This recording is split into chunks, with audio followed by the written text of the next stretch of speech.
I just mentioned to you crop circles, mutilation of animals, and abductions of humans. When I was chief of the Fork Technology Division, I went to the general one day and it was agreed that we would start no projects in the Army, in our division, our area, with the money we had in the organization, on those three items: crop circles, mutilations, and abductions. But we would watch them. We would keep getting the reports and watch them, but start no projects, because our main objective in those days was weapons of war. We called it to advance the competitive edge of the Army. Even the beings, it didn't matter to us whether they were real or not, and it didn't matter if they came here by accident or design. But our motto was, if they're real, we're going to be ready. We're not going to sit here like stupid beings and say they aren't around. We have to work on assumptions that they are there, and we have to work on the assumption that they might be enemies. So we have to be ready. So I told the general, our main thrust, and I hardly got enough time to do what I'm doing. So what I'll do is, because I had the type of thing, I could read a document and remember it, and read it in a matter of a minute or so. I told him, I'll keep getting these reports and watch this, but we will do nothing about it. Only collect information. And for years I collected documents in at the White House, which talked about mutilations. We know about them. We made the decision that crop circles were nothing else, I guess, but integrated circuits, and we put them in an integrated circuit. They would give us a message. Abductions, we came to the conclusion they're happening, but we're not going to do anything about it, even start any projects, whether it's true or not. But we were receiving material, so I did get two of the implants. The implants are real.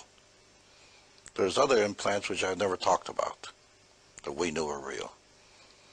And you couldn't take them in your hand because they were microscopic, but they were there. So the future has to go along those lines. I know from my own, when I was working at this, I know that they're real. They happen. I don't think any other of those people who are talking can say this. They weren't cleared. They didn't get the reports. They didn't have access to them. Yeah, they talked to abductee. They talked to them, and then what happens? The critic says, hallucination, self-hypnotism, and you're finished. How are you going past that? The only way you can pass that, like I told this little girl, she didn't quite understand it. When I tell you that there was 2 implants from an abductee, that makes you authentic. Use it. You make your living at it, and I like you. Use my name if you want to. Go ahead. Tell them Colonel Corso told me this. But it's in an area that we never did anything about. We never put out research and development projects. We never looked into the reason for it, because we had our hands full of what we were doing. That wasn't my job to do that. And I briefed the general that we shouldn't do it. Watch it, but don't do anything about it. We didn't spend the money on a penny on projects of that type. Our money went, like I told you, on a night viewing device, millions of dollars. That was a product of war. Soldiers in Vietnam could see the enemy at night. That's what we were working on, lasers, fiber optics, communication. So those were the main thrust of our organization. The extraterrestrial himself, I always say, that's the greatest gift they gave us, and we did nothing with it. And who was in charge? I was. So that meant I did nothing with it. Now, in my old age, maybe I feel guilty, and I've been writing about it now. When I wrote to my own doctor, the thing I gave you, I put it in an envelope, took it to the doctor, this friend of mine, and on the envelope I wrote, "Help, doctor." He knew what I meant, the lymphatic system. He's a surgeon. He's expert at that. He operates in that area. I'm no doctor. I can't carry that on. I don't know anything about what I know about the lymphatic system, what I've read. But here's a man who saves people's lives like he saved mine doing that, knowing what's there. The lungs, not all the same thing. Experts have to come into this and look at this entity or this being. After all, he is a biological entity. All these stories of clone, oh, it's against religion, and it's awful, man wants to live forever, and it affects the emotion. That's all baloney. It doesn't enter into this area alone. It doesn't enter this area at all. Because that clone was made for another purpose. He's not in the ordinary sense that we write what clones are like. Made it for another purpose, to travel in space. They want to see what space is like. They came here. Without that, the way that was made with a flying saucer, they would have never made it here. Maybe they have something else, I don't know, but I don't know of any. Can I switch to another subject for a second? Yeah. Like, there was in Brasilia, at the first World Forum in Brasilia, a guy named Hope Shellhorn.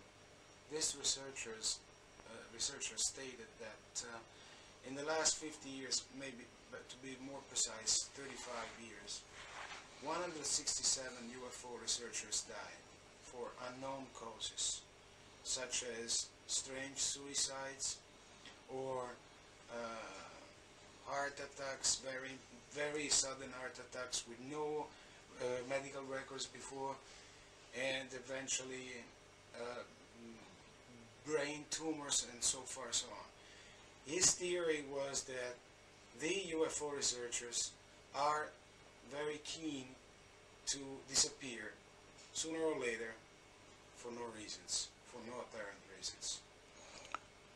I can't give you credibility on that story, because from what you told me, there are many, many cases where people die from tumors when they haven't never had anything before. There are many cases when they die from disease which they never showed before. There are many thousands of cases where people have never had a heart pain and die all at once of a heart attack. There's too many cases where that happens to humans. So I can't go back and say, when a doctor can come to me and say, hey, Corso, what are you talking about? I know about 1,000 cases of people died of heart attacks. I can't isolate it to the flying saucer caused that, because there's too much of that happening every day anyway. Yeah, I couldn't say that. No, I can't come and tell you I know. I don't have a suicidal tendency. I mean, I don't have it. It happens every day, suicides. You know, see, I can't come and isolate and say, I know that this happened because a flying saucer came down. I have no. A critic can come up and say, well, what about these other millions of cases happened over the ages of suicides, of diseases, of heart attacks? You see, so I don't know anything about that. I've never seen anything that can prove that. Okay. One way, prove it or disprove it. I never even bothered to look into it. Yeah, but there's a possibility the government or the secret or Indian government or occult theocracy wants to... Rita, you've asked me this. Yeah, there's a possibility for almost everything. But I won't talk about, if I say there's a possibility this happened, I'll say that there's a possibility, and I'll tell people there's conjecture and guesswork on my part. And that's all it is. Don't ask me for evidence because I can't supply it. I don't know it. And the same thing you're just telling me. I can't say yes, it could that it happened. I can say it could happen, but I'm guessing. All right, but in the intelligence field, you were supposed to eliminate enemies, isn't it? Physically. Yes, I was in some cases. So let's wonder for a second that the UFO researchers are enemies, are foreseen as enemies, or they're dangerous eventually. I told you one time, for the moment, the gist of it, I did say, no, I won't come aboard because I don't trust you. You've performed too many overt acts against my people. You have killed us, you have destroyed aircraft, you have destroyed people on the ground, you abducted. Yes, I have to classify you, since I'm military, as an enemy, because you have done these things. But the thing is, I never knew if they were done by design or by accident.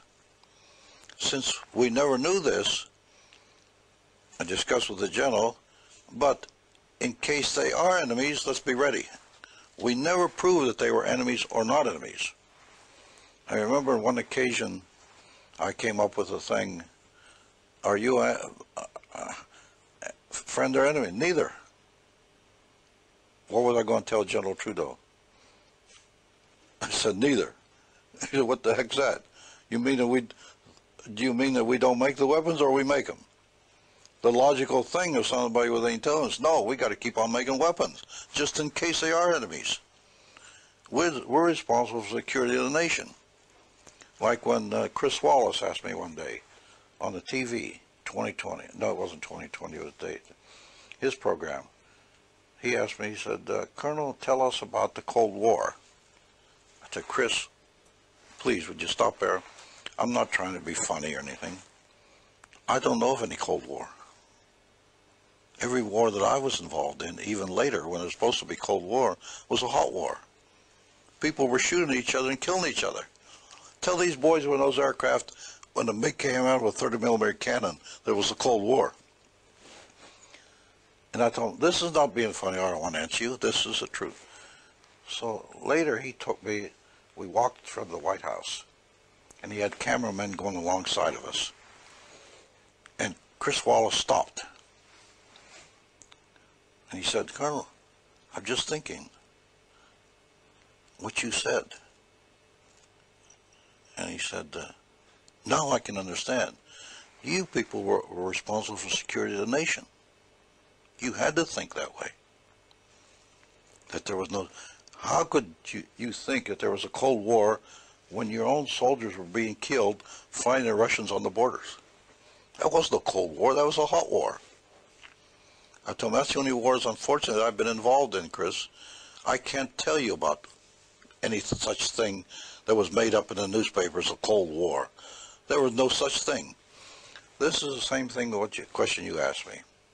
I got to tell you, Mauricio, there's no way in the world where I can tell you that they won't attack us. But from a soldier, I got to be ready for any attack that might come. If I'm not, I'm negligent, and I shouldn't be dressed in a military uniform. And that's the same thing that General Trudeau, who commanded the division at Pork Chop Hill, who was a corps commander. Same thing. Got to be ready for every eventuality, otherwise you'll be destroyed, and your country will go with it. So this thinking, maybe you say, well, military men think that way. We had to think that way. As far as flying saucers came, we still had to, our thinking didn't change. It was the same thinking go over to them. Just in case, we're going to be ready. We didn't say in case we're going to be friends. We didn't care. Friends or enemies, we're going to be ready. Let's just suggest. It's logical. All right. That one day they invade us. It's just a pure suggestion. It's just a speculation. All right. Is that possible that the end of the war will be determined by hand-to-hand combat? I mean, I'll answer your question this way. You say they're going to invade us, maybe. Will they fight, if they're superintelligence, will they fight wars on our level? Will they fight with cannon and weapons or guns? Or will they fight us on another level? That's my answer. You want to hear more about that answer?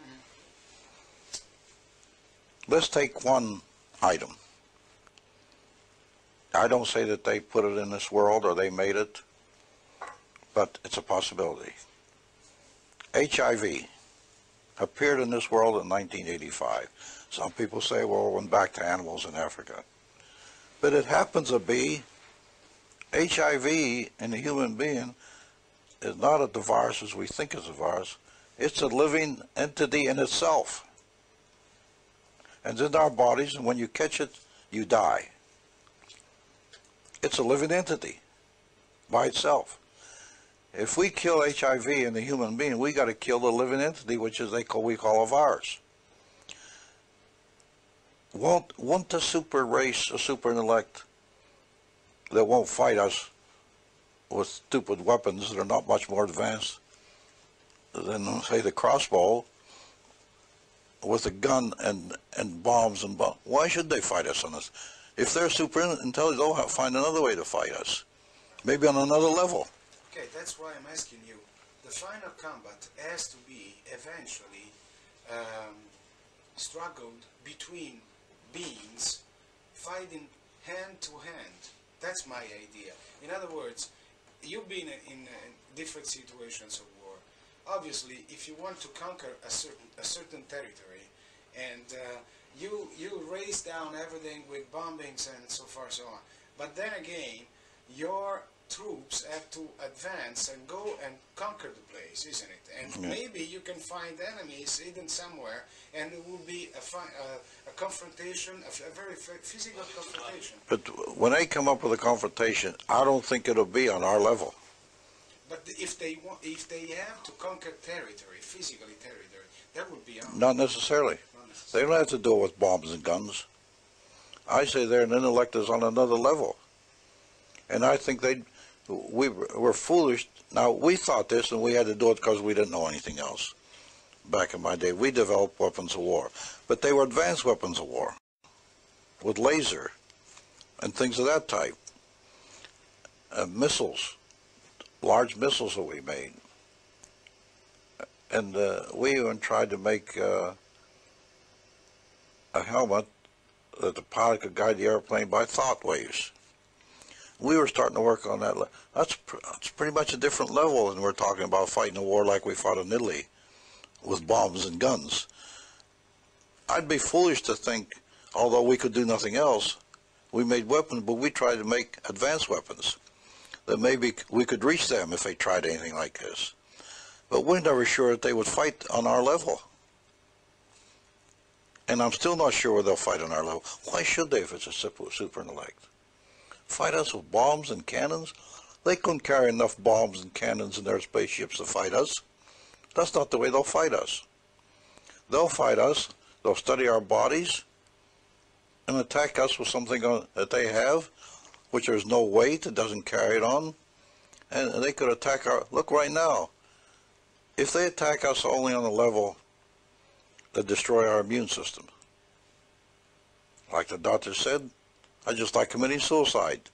Send somebody into space and comes back with his immune system. The first disease that attacks him will kill him because the body can't destroy it itself. This is what I think of super intellect. And I think it's logical. The super intellect will fight us on that level. And we're not sure what level they'll fight us. They're supposed to be far above us. What you describe, the battle you described to me, what we would do, move in that area, you're thinking of almost World War I. That's what I did when I was in Italy, because we didn't know anything else. We'd bomb a city, attack, counterattack, destroy with artillery, and then move in. That's all we knew, to fight like barbarians. I think if we give them credit, a little bit of credit for being a super intellect, they'll never fight us that way. It'd be stupid. And I don't think that they're stupid. If they're able to create an extraterrestrial biological entities, that's a creation of a super intelligence. See, it's all the maneuvers in space and all the dangers in space, it has solved the problem. That's the sign of a super intelligence. And if they fight us or destroy us, even some of these people you just told me to give these lectures and say it'll be this way. Unfortunately, they're thinking in our terms. They're thinking like human beings and not like them. The little thing that I said about the flashlight when I said, I was serious when I said that. I was like a stupid human. I thought the battery was dead. That's stupidity.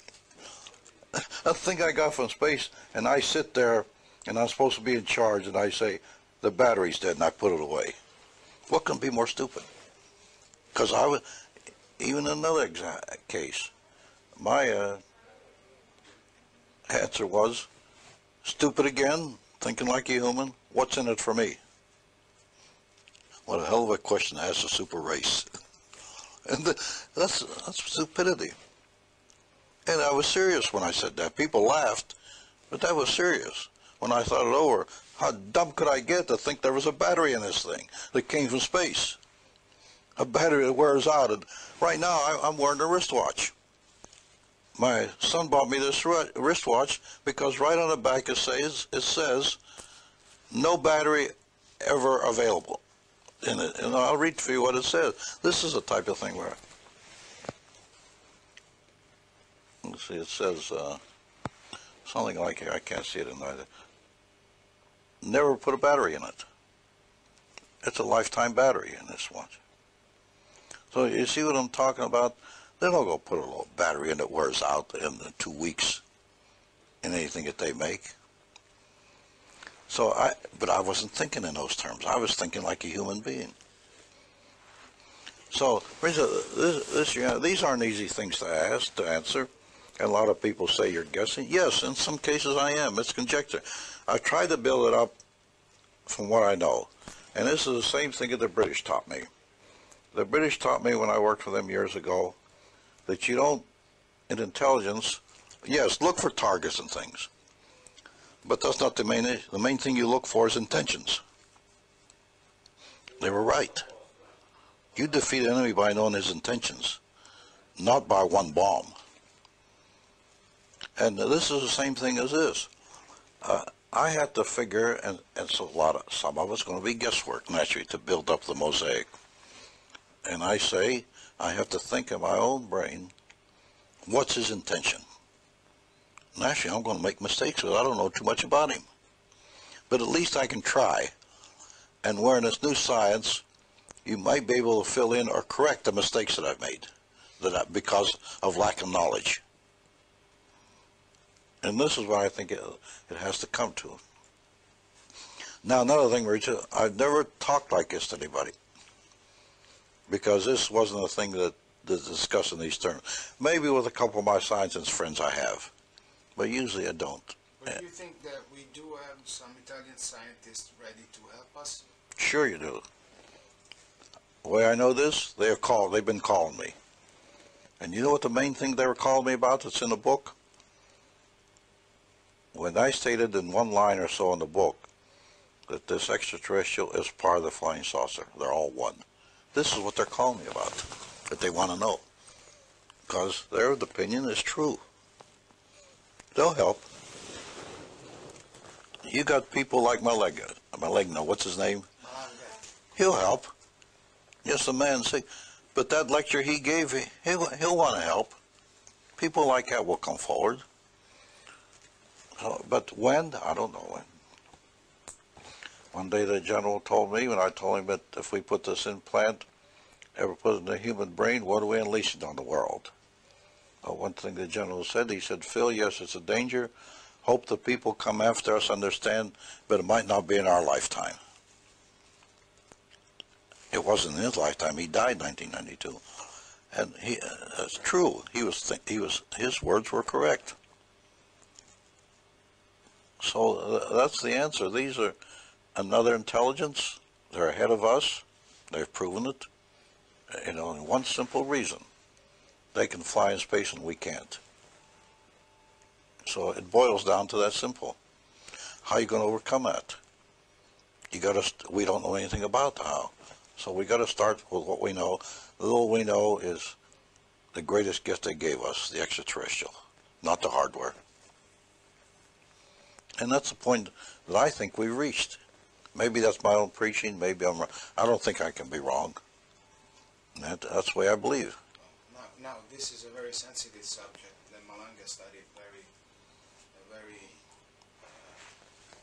deeply. He believes that the Frenchies, they know a lot of stuff.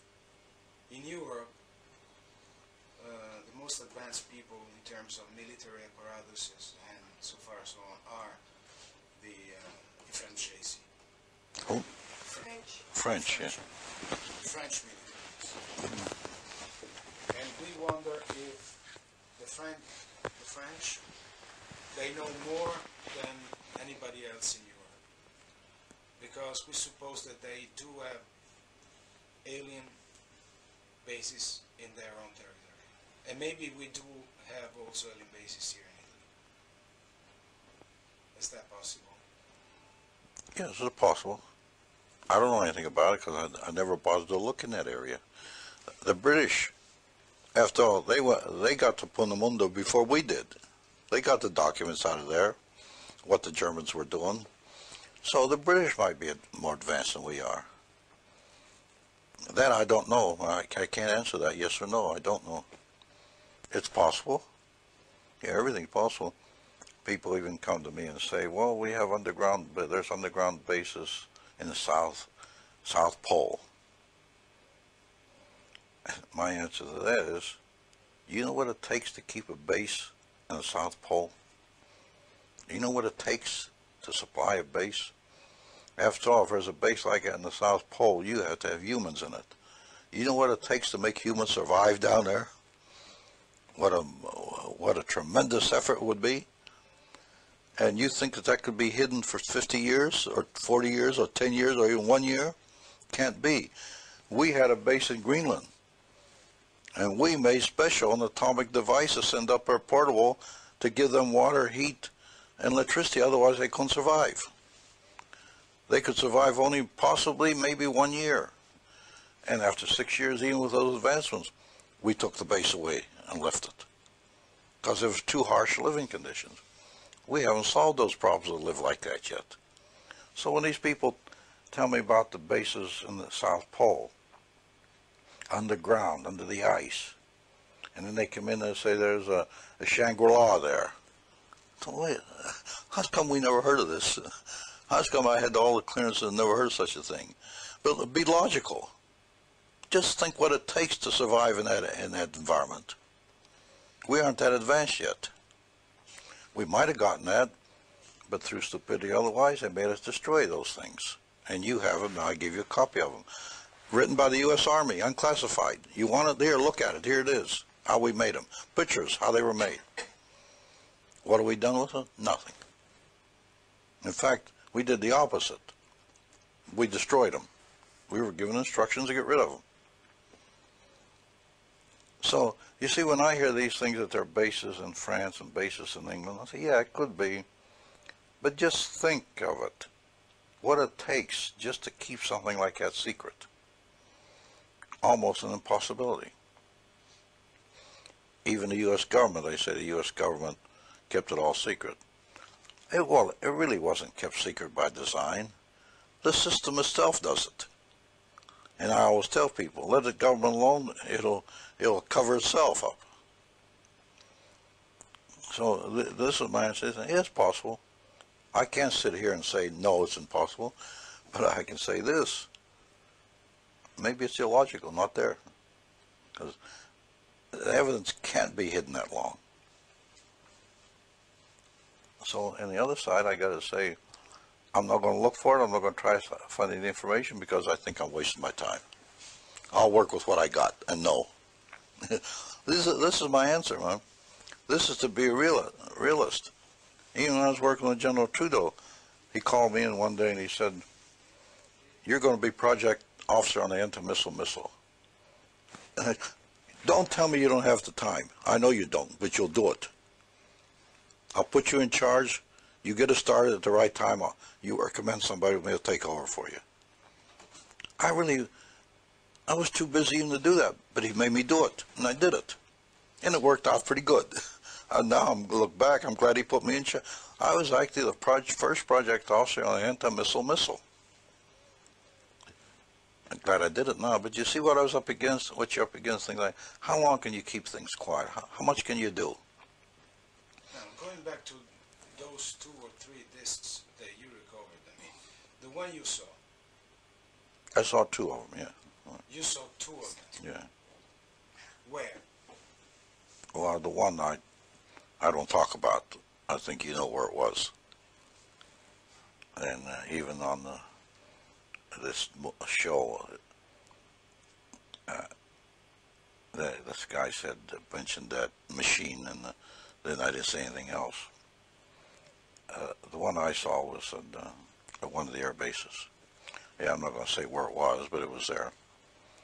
And that was it. I didn't go in it. And I say that I had a lot of information on what was inside. There was nothing I could gain by going inside and looking at it. I had the drawings, how it looked inside. I had what was in there. And really, to go in, it'd have been curiosity. And in those days, I didn't have the time for your curiosity. Since I knew already what was there and I had the reports, knowing what would I gain by going in there? I had to take off anyway and go back. And it wasn't, in those days, it wasn't like something new that I was discovering new. I knew about the things. And so I let it go. Yeah, there was curiosity. At times I liked to see what was in there. But not always. I've gone in new projects, new airplanes we built to see what they were. But in many cases, I knew what was there already. And remember, I didn't have that much time. Really, when I was working in research and development, the time element was one of the things. There wasn't enough hours in the day to do what I was doing. Who were the scientists working on that craft, for instance? Oh, I don't know. Aerospace people, technicians? They were mostly, they called themselves aerospace technicians in large. But then many times I've questioned that definition too. Were they really aerospace technicians? Because I know people in the UFO field now call themselves nuclear physicists, nuclear. What did they do? I don't have any idea what they do. Where did they get that name? They fabricated themselves? I used to go to Belvoir to our atomic labs that belonged to us and we financed. And they created atomic engine. That didn't make me a nuclear physicist. In fact, more like when I'd go there, I was the dumbest one in the area because everybody else knew what they were doing. I didn't know. I just go there because I happened to be the one that was in the higher headquarters and worked on the budget for them. So there's a lot of things happening. And a lot of the books, people say, well, he's read the books. I never read any of these UFO books. The only two books I've ever read were Jack Valley's books because I met him and he was considered a friend and we talked about it. I never read any of these other books because I figured what? Same thing, they talked to maybe a different witness and that's all can be there. And how much did the witness know? And then I asked the question, were you there when I was doing this work? What clearances did you have? That answers the question and they shy away from that. They don't want to answer those questions.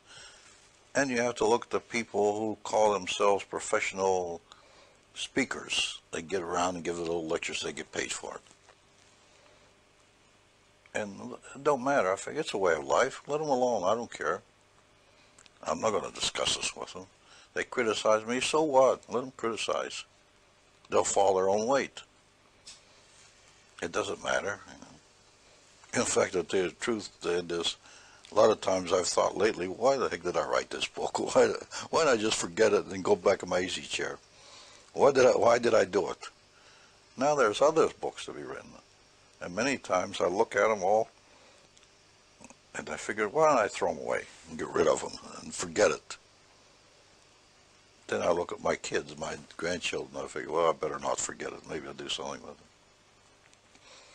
I gave this talk to 2,500 people up in Washington. They were all sitting on the ground. And I told this story many times. I hope, I say, why don't I throw them away and destroy them? And they all looked at me, so I thought, but I'll tell you what, I promise you I won't destroy them. They started to clap. Everyone gave me an ovation, and I said that simple old thing. I told them, in fact, I get the urge to destroy them, and I look at my grandchildren, I think, I can't destroy them. If nothing else, I'll leave it for them. Yeah, I don't understand one part of your reconstruction of the entire situation pertaining to the physical body of the alien, that's integrated part of the craft. When he fades, when he disappears because he's out of this environment, electromagnetic environment, he dies. What happens to the craft? If the craft is also an integrated part, or is the envelope of the creature, Yeah. supposedly also the craft is affected by time. It's affected because it has an atomic structure around it. And remember, it builds up a plasma area around the outside. And like Holbert said, it has an electromagnetic surrounding. It pushes through air in this world, and it collects its energy from Einstein's word. Space is an atomistic structure, and it draws it atoms of space. For a certain time longer than the body, I think, this is what I think, there's enough electromagnetism in this world where it can draw. So the extraterrestrial, he's a little different. He's composed in a way of cells also, like humans are. This structure has some metallic surroundings, so it has to survive in space, from debris in space, which keeps striking it constantly. It'll knock holes in it. So there's a little different strength there that will last a few more years. It is really almost a biological type of biological structure, because the extraterrestrial fits in it, but made with a little more strength that's needed in the extra. Remember, these cloners that made these things made them in a way where they would fit in what they wanted them to fit in. The ship itself is maybe a biological type structure because of the cell and the atom structure, but it's all created with more strength because it has to resist more. This being is protected in a way. Now, when this being comes in this world, he will wear a suit, skin-tight suit, which we found. His skin is atomically aligned, and his suit is atomically aligned. That's to repel radiation and harmful effects, even cosmic action. Since he doesn't breathe air, the ones that come alive in this world will have a type of helmet on them. And since he doesn't speak, he has no vocal cords, he will have something that intensifies a transmission that he maybe can communicate. And actually, I think that they've been seen this way. So the machines, sooner or later, will fade away, will disappear. Sooner or later, it'll disappear. Remember, basically, the structure is like ours. And I don't, Bill, let it sit out. It's all iron and steel, but eventually it'll rust and fade away and disappear, and not be worth anything. Give it enough years, the whole world's like it. The world changes its structure and leave it alone for years. So if we are talking about 61, 62, 63, and now we are 98, maybe in 30, 35, 36 years, they disappear though. Well, I never figured what the time element is. I can't tell you if it'll be 35 years, 40 or 50. I've never gotten into that to do that. So I don't know really. I can't answer the question. I cannot imagine the frustration of these American engineers seeing the machines disappearing in front of their own eyes. Well, there have been frustrations in the extraterrestrial in studying it. It would decompose and it would almost disappear in front of your eyes. What could you do about it? We didn't have enough knowledge to know what to do about it. Well, the human body deteriorates and disappears. Is that possible that the bodies were kept in cryogenic suspension or something like that? I don't think we were that far advanced to do that, because I knew what Walter Reed and some of these places were doing. I don't think that we were that far advanced to create some sort of liquid or something. And remember, we found that in almost everything we did, that there was one web that went through everything. It was electromagnetic. When we were in a position where we used electromagnetic to do something on that order, it killed the crew, the Philadelphia experiment. So you see, we didn't know enough really to use anything like this yet. And a good example is the Philadelphia experiment itself, which I just gave you a thing. Fortunately, people ask me if other people come forward to talk to you. There's one case where the man came forward because of the book to talk to me. Now we're friends. And he was there. that liquid in which the body you saw was suspended was blue, isn't it? Or bluish. The one I saw, I'm not sure whether it was blue. I turned the flashlight on it, and I'm not real sure that I know what it was, the color was. It looks a grayish, bluish type, but I can't say. What liquid was it? It was a liquid, but remember what it was. It was a liquid that we did to, in our world, to propagate or keep our bodies in existence, not the thing we got there. Of course, we didn't know any better, so we used that for this body, that other body. But we didn't shut out electromagnetism, is the trouble. Or it wasn't there at all, didn't put it in. Though that type of fluid was for human bodies. In fact, maybe we'd have been better off to use what the Egyptians used in their mummies, the way they did it. Because the liquid was our liquid that we invented in our time to preserve bodies of humans. It wasn't anything new that was invented on the spur of the moment. That was not possible anyway. Because things like that, it takes years of experiments. So obviously the Americans were going, step by step, attempting to find solutions in those years, solutions that were not really feasible to the subject. Well, I think the statement that you just made, you give us too much credit. Because in that statement you can say, even Corso worked step by step. Yes, I did. But how much did I really accomplish? You're giving us too much credit when you say that. We didn't really accomplish that much. And the main thing that I see now that we should have worked on, we didn't work on. Let me give you examples. I had von Neumann's file, Artificial Life. He was a genius. What did I do with it? Put it in my file. We discussed Einstein one day. I decided to go see Einstein. What did I do? I was at the White House. I could have called him, snivel. I did nothing. Wilbur Smith came to see me. General told him, you and Colonel have a lot to talk about.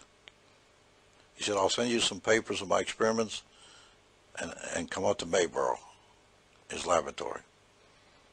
When I finally got around 7 or 8 months later to call the man who was a genius, his secretary answered me, Mr. Smith died just a few weeks ago. Again, I missed out on things. You see, we were doing, on the other hand, people say, well, you accomplished something. Yeah, I accomplished some things. What about what I didn't accomplish? And there's situations just like that happened. How much time did I have? How much did I know? You know, you've heard me announce always in the course of the speech, I'll always bring up. Now, don't get the idea, ladies and gentlemen, we knew what we were doing all the time, because we didn't. And I say that over and over, to let them know that these weren't geniuses working on these things. We were people, I was the man, and the people, we were just like them. We weren't geniuses. We advanced our time. We had to plod little by little, step by step, to find out what was going on, what these things were. But if Einstein was involved in research such as the alien stuff that you had in your hands, you believe that maybe those steps were a little more faster? Mauricio, if I get to the point where I will publish the book I read, and this is the last thing I'll tell you now, the one I've written that I want to be a sequel to this book, at the end of every chapter, I have an explanation from Einstein, what that means in his terms. I showed it to a couple scientists, friends of mine. What do you think? Do I explain it enough? He says, well, one thing I was interested to see, that I think you understand Einstein. I told him, I wish I did understand it all. And I fitted them in certain things on this subject that his theories fit in, his explanations. Once one of the top scientists I know, a good friend of mine, said only in one area you make a little mistake. The others are all right. Now I hope someday maybe they'll put that out. But if these people beat me in the law case, I might never put it out. And it explains in Einstein's word, what these things we're talking about mean. I've tried to do that. And it's quite lengthy. And some of the things that Einstein's there, at times I pull them out and read them over again. And I figure, do I really, this was one of the greatest brains that ever lived. Do I really think I understand this? Is this what he meant? And when you read it, you'll see what I mean. So I did do that. But I was remiss. Why didn't I go see him? And remember, I had the authority. I could send an airplane. I could have gone up there anytime I wanted. And what did I do? Nothing. And the biggest thing of all, that I look back, was this study I'm trying to do now to think back on the extraterrestrial. I did nothing, except finance one laboratory on one thing. Why didn't we study it when we had the time, had the opportunity? We didn't. And now I think back, how much more important that was in weapons. Yet what was our main drive? Weapons. And look how much more important that is. I think that the study of this extraterrestrial might be the future of mankind. Somebody has to do it eventually. But how much do we have now? Do we have one body? Can we get one? I don't know of any. Even the picture you showed me, just from the face and characteristics, the way the thing was acting, I have many reservations with that. Really wasn't staged, because I don't think the thing would act like that at all. The ones I knew, I think they're more serious looking than look like a clown. They're a face moving in all directions. You see, that's what, when you showed me that, I was sort of non-committal. I don't want to tell you it was, in my opinion, it's not. It won't act like that. Well, anyway, maybe it is. I hope we do have one like that. Well, I would like to see it. And some of the things they said there in the military wouldn't be logical. They said these men weren't trained. You remember when they said that? And I picked that up. As a commander, I would have never allowed non-trained men to even to walk in there. Untrained men will destroy something for you. Not intentionally, but because of lack of knowledge. It would be better not to bring them in there, because they might cause you damage. This way it lasts a little bit. And as a military commander, I had to think that way all the time. I don't put men on my missiles that had atomic warheads unless they were trained. I wouldn't dare make them go near that missile. It'd be too dangerous. Even when I commanded missiles, one day, 2 of my soldiers got drunk, and they went out and started playing with the missile, picking it up and down. And when I found out immediately, they were drunk. I court-martialed them both, and I gave orders, anybody that fools with the missiles, the guards will shoot to kill. Because the missiles were pointing, some of them were pointing at housing areas. What if and they had the knowledge to set one off. What if one of those would have gone in the housing area? With warheads in them. And with 30 kiloton warheads in some of them. What would have happened? And there was a situation of trained men who got drunk. Of course, they paid for it. I court-martialed them, and I had to give an order where even if a man gets drunk, he'll still think about it. If I play with that, somebody might shoot me. Even when you're drunk, you don't forget things like that. But you see, these are things that, when people show me this thing, I hold in reservation. And when I hear some of these speakers, I sit there, and they're nice people. I'm not going to say anything. And if you remember right, I don't say anything about what they said. I go out and make friends with them, nice people. But I'm not going to try to destroy them. Why should I? Okay, let's stop.